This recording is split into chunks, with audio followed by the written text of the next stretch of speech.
현재 미국의 전 국가안보보좌관 존 로버트 볼턴의 회고록이 연일 화제인 가운데 우리는 그가 누구인지, 어떤 사상을 가지고 있는지, 어떤 길을 걸어왔는지 알기 쉽게 여러분께 알려드리려 합니다.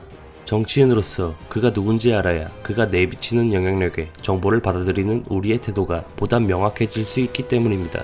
그는 1948년 11월 20일 소방관인 아버지, 어머니는 가정주부인 가난한 백인 가정에서 태어났습니다. 그가 태어나 자란 곳도 흑인이 다수인 볼티모어 다운타운이었습니다.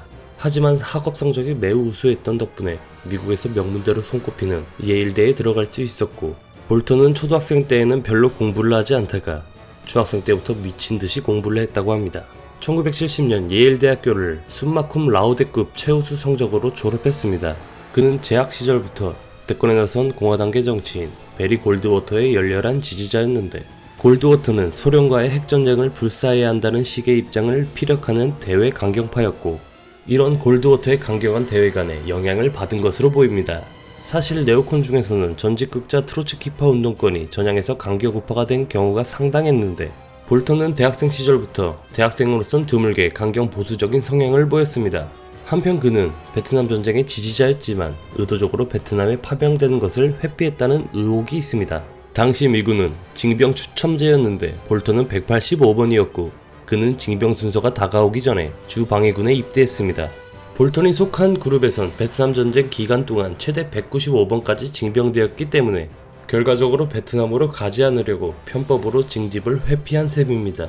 그리고 그는 주방위군 장교로 4년간 군 복무를 하였고 그 후 2년간 US 아미 리서브에서 2년간 추가로 복무했습니다. 이를 헷갈려서 볼턴을 병역 기피자로 아는 사람들도 있지만 베트남에서 복무를 하지 않았을 뿐 폴포크에서 약 18주간 현역 복무를 했으며 주 방위군은 미국 연방군이 아니라거나 해외 파병 가능성이 낮은 등 다소 특이한 점은 있지만 체계와 훈련 등 외관상 군대는 맞습니다. 그곳에서 수년간 있었으니 최전방 징집을 기피했을지는 몰라도 병역 자체를 기피하지는 않았습니다.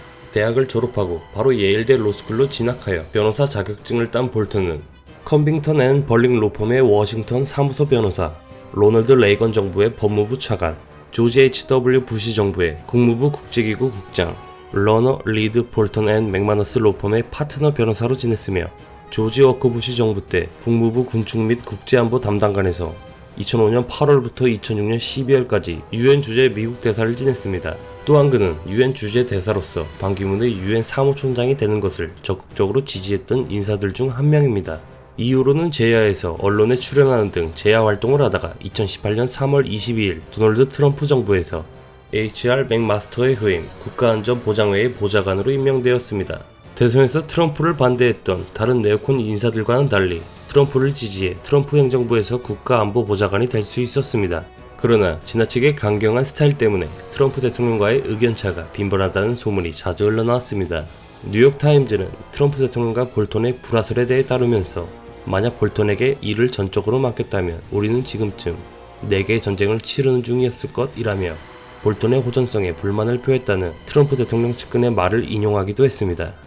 하노이 회담 결렬 이후 북한이 단거리 미사일이 유력한 발사체를 2차례에 걸쳐 발사한 뒤에 열린 미일 정상회담에서 볼턴은 북한이 유엔 안보리 결의를 위반했다고 지적했지만 트럼프는 내 참모들은 안보리 결의 위반이라고 생각하지만 나는 다르게 본다라면서 볼턴의 발언을 하루 만에 공개적으로 뒤집어 버렸습니다. 그리고 천황 주체 공중 만찬에 볼턴의 모습이 보이지 않았던 점도 트럼프와 볼턴의 불화설을 키웠습니다. 불화설이 불거지던 끝에 결국 2019년 9월 11일 트럼프가 본인의 트위터를 통해 존 볼턴을 경질하고 다음 주 새 보좌관을 임명하기로 결정했다고 밝혔습니다. 트럼프는 미국의 국가안보와 관련된 많은 사항에서 그와 의견 불일치가 있었다고 추가적인 설명을 남겼습니다. 하지만 존 볼턴은 트럼프에게 해임을 당한 것이 아니라 자기가 직접 그만두겠다면서 사임 의사를 표시했었다고 주장하고 있습니다. 이후 트럼프는 기자회견을 따로 열어서 볼턴과 많은 충돌이 있었고 더 이상 필요 없다고 밝혔습니다. 이로써 경질했다는 것이 확실해졌으며 기사 중도 성향인 폴리티코는 워싱턴 내에서 볼턴을 좋아하는 이는 없다란 평가를 내렸을 정도입니다. 경질당한 후에는 노골적인 뒤끝을 보여주는데 2020년 3월 17일 출간 예정이었던 회고록, 그것이 일어난 방 배악한 회고록에서 트럼프 대통령이 우크라이나에 대한 군사 원조와 조 바이든 전 부통령 등 민주당 대선 주자의 수사를 연기하기를 원했다고 기술했다고 전해집니다. 볼턴은 하노이 노딜 직후 한미안보실장 대화에서 정의용 실장은 김 위원장이 플랜 B 없이 한 가지 전략만 갖고 온 것에 놀랐다고 하고, 미 측이 행동 대 행동 방식을 거부한 건 옳으나 영변폐기는 의미 있는 첫 조치이며 이는 북한이 이미 돌이킬 수 없는 비핵화 단계로 들어갔음을 의미한다는 문 대통령의 생각을 전했다면서 이를 정신분열증적 아이디어라고 하기도 했습니다. 트럼프의 대북 정책도 잘못되었다는 발언을 하였고, 이후 백악관이 검수의 미온적인 태도로 일관해 출판이 3개월 늦춰지고 이에 6월 23일 출시를 못 박은 상태입니다. 백악관은 국가안보에 위협이 될 수 있다는 입장으로 출판에 반대하는 입장이며, 결국 6월 16일에는 기어이 트럼프 행정부가 볼턴을 고소하고 나섰습니다. 그런데 바로 다음날 언론사들이 이 책의 원고를 입수해 그 내용을 공개하면서 엄청난 폭탄을 터뜨렸습니다. 이후로는 우리 언론에서도 자주 접할 수 있는 소재거리가 됐고, 여야를 막론하고 자신의 진영에 유리한 쪽으로 해석하고 있습니다. 총선을 앞둔 미국은 그 여파가 더하겠지요. 민주당의 조 바이든의 지지율은 오늘자로 트럼프의 지지율을 14포인트 앞서게 됐습니다. 우리가 알아야 할 정보는 그가 초극단주의 강경파라는 사실과 보복성이 짙은 회고록이라는 점, 그러나 아예 거짓은 아니라는 점, 그리고 언론은 우리를 혼란스럽게 할 것이라는 것과 정치인들의 스탠스와 상관없이 우리는 우리가 이해한 방향대로 분별하면 된다는 것입니다. 오늘은 국내외를 막론하고 거대한 파장을 몰고 올 회고록을 작성한 존 볼턴의 이야기를 했습니다.